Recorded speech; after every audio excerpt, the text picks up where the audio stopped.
AICC Mallikarjuna Kharge ಅವರ ಆಗಮನ ಕೂಡ ಆಗಿದೆ. ನೇರವಾಗಿ ಏನು ಮೂಡಾ ಅಕ್ರಮದ ವಿಚಾರಕ್ಕೆ ಸಂಬಂಧಪಟ್ಟಂತೆ ಸಿಎಂ ಸಿದ್ದರಾಮಯ್ಯ ವಿರುದ್ಧ ಪ್ರಾಸಿಕ್ಯೂಷನ್ಗೆ ರಾಜ್ಯಪಾಲರು ಅನುಮತಿಯನ್ನು ಕೊಟ್ಟಿದ್ದಾರೆ. ದೆಹಲಿಯಿಂದ ಆಗಮಿಸ್ತಾ ಇದ್ದಾರೆ ಮಲ್ಲಿಕಾರ್ಜುನ ಖರ್ಗೆ ಅವರು ದೆಹಲಿಯಿಂದ ಆಗಮಿಸಿದ್ದಾರೆ. ಮಲ್ಲಿಕಾರ್ಜುನ ಖರ್ಗೆ ಅವರ ಆಗಮನ ಕೂಡ ಆಗಿದೆ. ಎಐಸಿಸಿ ಅಧ್ಯಕ್ಷರು ಮಲ್ಲಿಕಾರ್ಜುನ ಖರ್ಗೆ ಅವರು ಕೂಡ ಈಗ ಆಗಮಿಸಿದ್ದಾರೆ.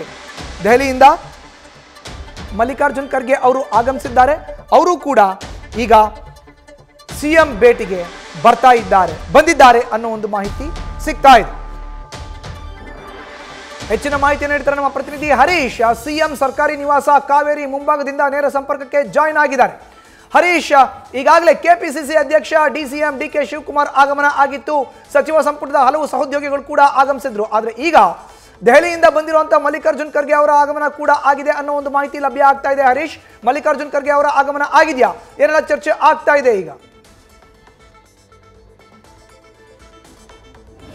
ಬಹಳ ಮುಖ್ಯವಾಗಿರುವಂಥದ್ದು ಕೂಡ ಎಐಸಿಸಿ ಅಧ್ಯಕ್ಷ ಮಲ್ಲಿಕಾರ್ಜುನ ಖರ್ಗೆ ಅವರು ದೆಹಲಿಯಿಂದ ಬೆಂಗಳೂರು ಅಂತಾರಾಷ್ಟ್ರೀಯ ವಿಮಾನ ನಿಲ್ದಾಣಕ್ಕೆ ಆಗಮಿಸಿದ್ದಾರೆ. ಕೆಲವು ಕ್ಷಣಗಳ ಹಿಂದಷ್ಟೇ ಕೂಡ ಅವರು ಲ್ಯಾಂಡಿಂಗ್ ಆಗಿದ್ದಾರೆ ಅನ್ನುವಂಥ ಮಾಹಿತಿ ಲಭ್ಯ ಆಗ್ತಿದೆ. ಮುಖ್ಯವಾಗಿ ಅವರು ನೇರವಾಗಿ ಕೂಡ ಬೆಂಗಳೂರು ಅಂತಾರಾಷ್ಟ್ರೀಯ ವಿಮಾನ ನಿಲ್ದಾಣದಿಂದ ಸದಾಶಿವನಗರದ ತಮ್ಮ ನಿವಾಸದತ್ತ ಈಗ ಪ್ರಯಾಣ ಬೆಳೆಸ್ತಿದ್ದಾರೆ ಅನ್ನುವಂಥ ಮಾಹಿತಿ ಲಭ್ಯ ಆಗ್ತಿದೆ. ಈ ಒಂದು ಕೂಡ ಈಗ ರಾಜ್ಯಪಾಲರು ಪ್ರಾಸಿಕ್ಯೂಷನ್ಗೆ ಅನುಮತಿ ನೀಡಿರುವಂಥ ಬೆನ್ನಲ್ಲೇ ಕೂಡ ಎಐಸಿಸಿ ಅಧ್ಯಕ್ಷ ಮಲ್ಲಿಕಾರ್ಜುನ ಖರ್ಗೆ ಬೆಂಗಳೂರಿಗೆ ಆಗಮಿಸಿರುವಂಥದ್ದು ಕೂಡ ಸಾಕಷ್ಟು ಕುತೂಹಲ ಮೂಡಿಸಿದೆ. ಅಂದರೆ ಸಿಎಂ ಸಿದ್ದರಾಮಯ್ಯ ಮತ್ತು ಡಿಸಿಎಂ ಡಿಕೆ ಶಿವಕುಮಾರ್ ಇವರೆಲ್ಲರನ್ನು ಕರೆಸಿಕೊಂಡು ಮುಂದಿನ ಹೋರಾಟದ ಬಗ್ಗೆ ಚರ್ಚೆ ನಡೆಸ್ತಾರೆ ಅನ್ನುವಂಥ ಮಾಹಿತಿ ಲಭ್ಯ ಆಗ್ತಿದೆ. ಜೊತೆಗೆ ಕಾನೂನು ಹೋರಾಟ ಆಗಿರ್ಬೋದು, ರಾಜಕೀಯ ಹೋರಾಟ ಆಗಿರ್ಬೋದು, ಇವೆಲ್ಲದ್ರ ಬಗ್ಗೆ ಮಲ್ಲಿಕಾರ್ಜುನ ಖರ್ಗೆ ಅವರು ರಾಜ್ಯ ನಾಯಕರ ಜೊತೆ ಚರ್ಚೆ ನಡೆಸ್ತಾರೆ ಅನ್ನುವಂಥದ್ದು, ಜೊತೆಗೆ ಯಾವ ರೀತಿ ಹೋರಾಟ ನಡೆಸ್ತಾರೆ ಅನ್ನುವಂಥದ್ದು ಕೂಡ ಈಗ ಸದ್ಯಕ್ಕೆ ಕುತೂಹಲ ಮಾಡಿದೆ.